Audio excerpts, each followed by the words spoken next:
Please like and comment below and subscribe and share for more first-person encounters. Missouri caver encounters underground reptilian humanoid.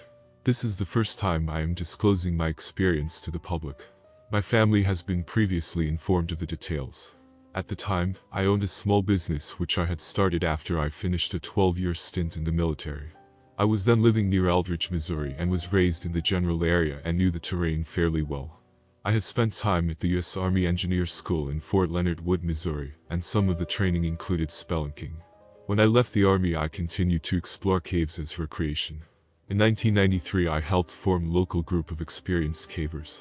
We would get together on weekends and explore some of the cavern systems throughout Missouri and Arkansas. The experience I am about to describe took place in the summer of 1995.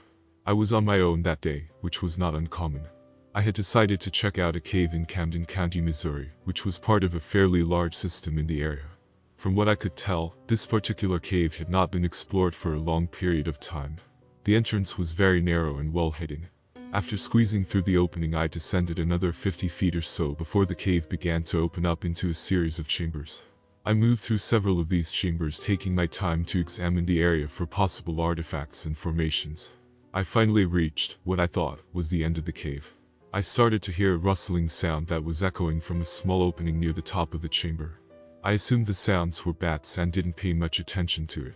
But after a while I heard motorized sounds and talking. I stood and listened for several minutes, wondering what was on the other side of this chamber. The opening was about 10 feet above me. I maneuvered my way up to the opening, which was flat and narrow, but big enough for me to get a decent look into it. As I positioned myself to the front of the opening, I started to see light at the other end. The passageway was only a few feet long, but it was just too narrow for me to move through. As I looked through the opening, there was a very warm draft of air hitting my face. As well, the air had a very acrid vinegar-like odor. There was a very large and well-lit room with limestone walls. I noticed a small vehicle that looked like a golf cart, but was very low to the ground and without wheels. I continued to observe until I started to hear voices that were getting louder and nearer. Something was making its way towards the vehicle. I had to rub my eyes because I didn't believe what I was looking at. This creature, because it was not a man, stood about 7 foot and had brown scaly skin. The face and head were shaped like a human with a flat nose, but there were no ears or hair. The top of the head had a slight scaly rare ridge that extending down the back of the neck. From what I could see, it had lips and regular-sized eyes. The arms were very long and muscular with human-like hands. It also had a massive 4 to 5 foot tail that tapered to a point. It was dressed in a gold metallic outfit with long pants and shoes. It also carried an oval pack attached to its back. I watched as this thing was looking at something on the vehicle. I had a high-speed camera which I used to document my cave explorations. I was able to obtain a few distorted images of the being. For some reason, while I was taking photos, the creature stopped and turned, looking in my direction. I'm not sure if it heard me, but it definitely knew of my presence. It then made a terrible hissing sound as it continued to look in my direction. That was enough for me. I quickly started making a beeline out of the cave. When I reached the entrance, I was shaking and hyperventilating. I finally reached my vehicle and drove home. I continued to explore caves in the area. I have heard stories of people encountering strange underground beings, but I have never disclosed my experience. A few years after my experience, I went back to the cave but was unable to get near it, since the area is now government property. I can assume that I witnessed something that I was not supposed to see. It pains me to think what secrets are being kept from us. To those who say that there are no non-humans living among us, well, think again. They are here. I do have the aforementioned evidence of the experience, but I do not wish to release this at the present time. Jury.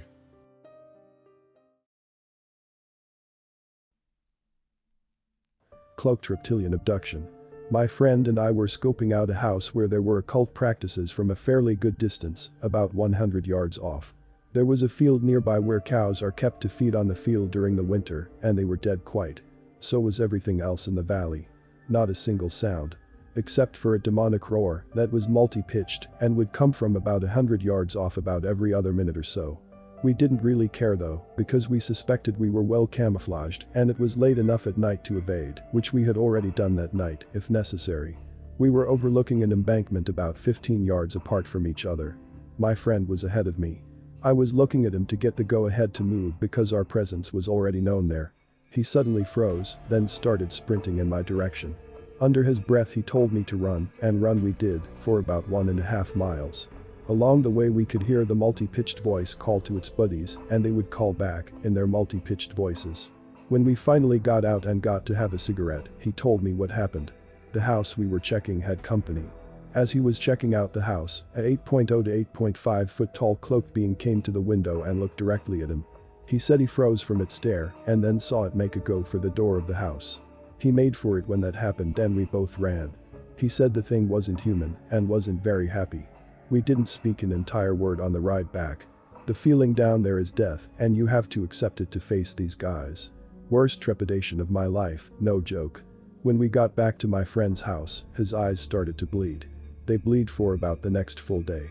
Couldn't really find anything on the internet to collaborate this experience, but we did meet another group of 2 from the area that had the same exact thing happen to them, eyes bleeding and all. I have suspect evidence to believe that it was Reptilian, from the near abduction instances from the triangles down there, and other personal witness of reptilians in the area.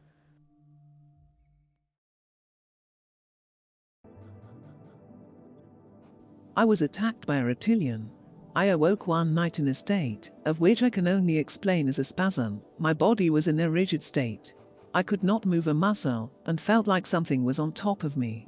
I fought to get movement back in my body. I could not turn my head or move at all. It was like I was having a fight, to get control of my body. After a few panic-stricken moments, I could just barely move my fingers, only a little bit. I then felt that there was more than just a spasm. I felt dirty and touched. It was a horrible feeling from deep inside me. I could barely move my toes, again very slightly. My throat felt like it was being held. I could feel something was on top of me. My hands were by my side, but it felt like they were around my own throat, holding tightly. I was using all my might to break free from this spasmodic state. Then could feel something breathing into my left ear, a sound of a growl-like noise right next to my ear. I struggled to move my head to the left, like breaking free from a stranglehold. I could barely see the outline of a head, a big long head next to my own face. As the spasm-like feeling started to wear off, a tiny bit at a time, I could work out that this thing on top of me looked like a lizard-slattenude thing. It was like a blending together of all that was around it, or maybe invisible. I am not very sure which, but I could see it clearly as the seconds passed on. It was reptilian. I growled at it, or I think I did. My mind and my body gave all it could to do so. I bared my teeth at it, and I could feel it could read my mind. I was swearing at it, and shouting all sorts of obscenities at it. I felt violated and used. The next thing, it was quickly off of me, and was standing to one side of the bottom of my bunk bed. A light came through the thin gap in the curtains. There were different shades of a golden light which also had very small particles inside it, like dust or small stars which moved around like little bright lights. This reptilian creature was about 6 feet tall. I could sense it was either proud or happy with itself, maybe both. I tried to sit up as best I could, and through my mind I swore at it again. The creature walked forward and stepped into the light beam. As it did, the feet and legs vanished into the light. The more the creature moved forward towards the window, the more of it vanished. After it was gone I felt relaxed, but I could still feel where I was held around my throat. I felt I was violated by this horrendous monster. I awoke to a bright sunny day. I could hear my mother downstairs, washing up and doing housework. I laid in my bed and didn't move a muscle. I ran the incident through my mind again, and, yes, I could still feel where I was held around my throat. I know this happened. My mind, heart and soul knows that this happened. For the life of me, I could not run downstairs to explain to my mother about this. Who would have believed it? How would my parents have handled such a thing? I did not know what to do. Since that night, my stepfather passed away. I asked my mother if she believed in aliens or UFOs. She replied that my stepfather said once that he saw a UFO near Brighton while at sea in the 1960s, and he swore that it was a UFO, but only told my mother this. I never told my mother about my experience, as I thought it would be too harrowing for her to hear. What do I do about my experience? I would love to do something about it. It may help somebody, as I am being very honest. Things like this should be disclosed. An answer has to be found on why this is happening.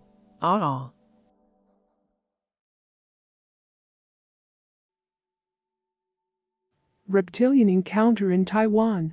It was early in the morning.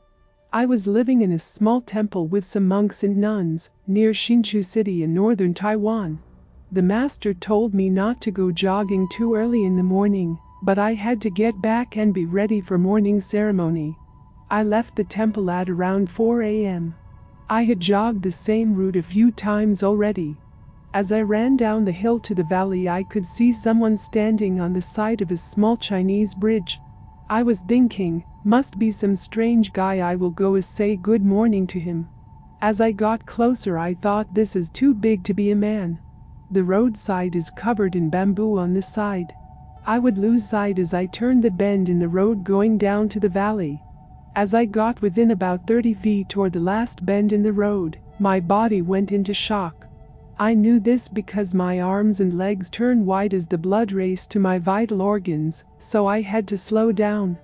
Around 15 feet I was thinking, oh my God, how this can be? This is not human, what the? So I slowed right down to a slow walk. I was thinking that I could lose my life at any moment. My amazement took over my fear. The reptilian was about 9 feet tall. I remember its legs were powerful. Its skin was green and had green scales. It also had wings and head like that of a lizard or like a dinosaur's, but he was good looking. He looked kind of royal looking, extremely well built and very powerfully looking. His wings made him look a little angelic. As I approached him, he turned his head to look at me with his small black shining eyes, and then turned his head to look at a pack of dogs on the overside of the bridge, as if to call them. The dogs started to chase me away, so I had to run back up the hill. I ran back to the temple to see my master. I said, Master, I saw a dragon. He just turned away. A few years after, some other master did confirm what I saw. I admired him. I thought he was free, not trapped by material things. This is Lon Strickler. If you like this program, it would help us if you would give it a thumbs up. Then subscribe and click the bell icon so you get notification when we upload new first-person encounters. We have many more to come very soon.